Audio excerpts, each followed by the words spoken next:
Welcome to an idiom in a minute, یعنی کہ ایک محاورہ ایک منٹ میں۔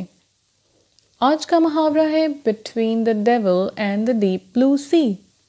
اس کا مطلب ہے دو مصیبتوں میں پھنس جانا۔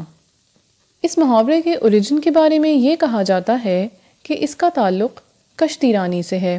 کہا یہ جاتا ہے کہ ایک ماہی گیر اپنی لکڑی کی کشتی میں بیٹھا تھا کہ کشتی میں ان تختوں کے درمیان درزوں سے پانی آنے لگ گیا جن سے مل کر کشتی بنی ہوتی ہے۔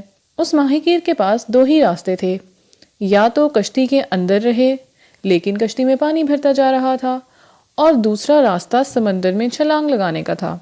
دونوں ہی صورتوں میں اس کے پاس ڈوبنے کے سوا کوئی چارہ نہ تھا۔ اس محاورے میں کشتی کے تختوں کو ڈیول کہا گیا ہے، تو between the devil and the deep blue sea کا مطلب ہے جب آپ کے پاس بس دو ہی راستے ہوں اور دونوں ہی خطرناک ہوں۔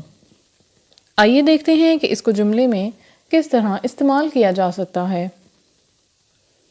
If they pay the rent to the landlord, they would not have any money for the food. They are between the devil and the deep blue sea. Thank you for watching. Please like, comment, share and subscribe. Press the bell icon to never miss any updates.